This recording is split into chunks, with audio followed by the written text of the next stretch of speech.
नमस्कार दोस्तों, मैं मनीषा। आज हम आए हैं डेरा सच्चा सौदा। जी हाँ, ये वही है डेरा सच्चा सौदा जो बाबा राम रहीम जी का है। फिर हम जानना चाहते हैं उन लोगों से जो आते हैं लगातार डेरा सच्चा सौदा में कि आखिर डेरा सच्चा सौदा क्या है, बाबा राम रहीम जी क्या है। तो डायरेक्ट बातचीत करते हैं लोगों से। हेलो सर, क्या नाम है आपका? रविंद्र मेरा नाम है, रविंद्र इंसा। मैं दिल्ली से हूँ।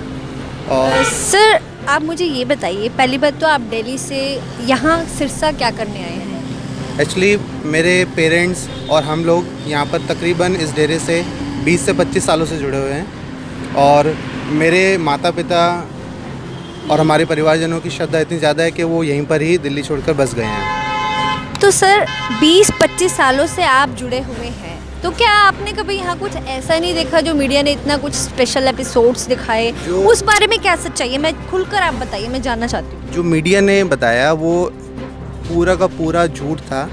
एक्चुअली जो पिताजी ने सर कुछ तो सच्चाई होगी, जो इतने एपिसोड्स आए वो मैनिपुलेट करके भी तो दिखा सकता है। सर मैनिपुलेशन कितना हो जाएगा? फिर भी कुछ तो हो सकता है। मैनिपुलेशन बहुत ज़्यादा हो सकता है और मनगढ़ंत भी हो सकता है, क्योंकि यहाँ पर जो बताया गया कि कंकाल निकलते हैं, कंकाल वाला कुछ सिस्टम ही नहीं था। क्योंकि पिताजी खुद बोलते थे कि जो अगर कोई हमारे रिलेटिव में एक्सपायर हो जाता है तो उसकी अस्थियाँ जब हम लेकर आते थे तो उनको पिताजी बोलते थे कि वो उनको आप खेत में, आप सेवादारों को दे दो, खेत में डलवा कर आप उसके ऊपर पेड़ लगाइएगा। मीडिया ने उसको मैनिपुलेट करके क्या बताया कि हम खेत खोद रहे हैं कि वहाँ पे कंकाल निकल रहे हैं, बल्कि कंकाल नहीं थे, वो अस्थियाँ थी। तो ये इस तरीके से मैनिपुलेट करके भ्रमित करा गया है आम जनता को और पूरे देशवासियों को। आप मुझे ये बताइए कि उनका लोगों के प्रति व्यवहार कैसा था, वो किस तरह से लोगों से मिलते थे? मीडिया ने जितना बताया, पहली बात तो वो सच नहीं था। दूसरी बात, एक संक्षिप्त और एक पहलू लेकर वो बता दिया जो कि वो सच ही नहीं था।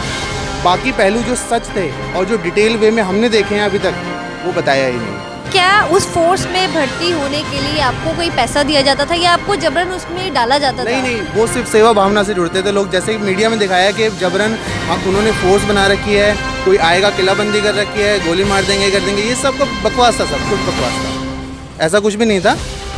ये जितने भी सेवादार थे ये सब अपनी श्रद्धा से खुद से जुड़े थे। ना तो गुरुजी ने कभी बोला, ना ही किसी और ने कुछ बोला। सेवादार खुद जुड़ते थे। उनको एक वर्दी दी जाती थी ग्रीन एस वेलफेयर फोर्स के नाम से, जिसमें मेरे माता पिता भी जुड़े हुए हैं। तो उनका कार्य ये होता था कि कहीं पर भी आपदा आती है या कोई मुश्किल परेशानी में होता है या कोई पढ़ नहीं पा रहा है या किसी की शादी नहीं हो रही है, तो वहाँ पे सारा ये काम करना, ये सारा कुछ काम है। ऐसा हमारी फैमिली के साथ भी कुछ नहीं हुआ, ना ही हमने कुछ आज तक देखा। और मैं बता रहा हूँ ना कि जितना भी चीज़ें अभी तक दिखाई वो सब कुछ झूठ झाट था, मैनिपुलेट करके दिखाया हुआ था, कुछ का कुछ दिखाया हुआ था। अभी भी जुड़े हुए हैं तो सिर्फ इसलिए जुड़े हुए हैं कि सच्चाई है, हमको पता है सच्चाई है। तो ये थे हमारे साथ लोग जिनका ये कहना है कि पैसा इन्होंने नहीं, मीडिया ने खाया है। और इनका ये भी कहना है कि ये इतने सालों से जुड़े हुए हैं, इन्होंने आज तक ऐसा कुछ नहीं देखा, तो मीडिया ने ये सब कैसे दिखा दिया।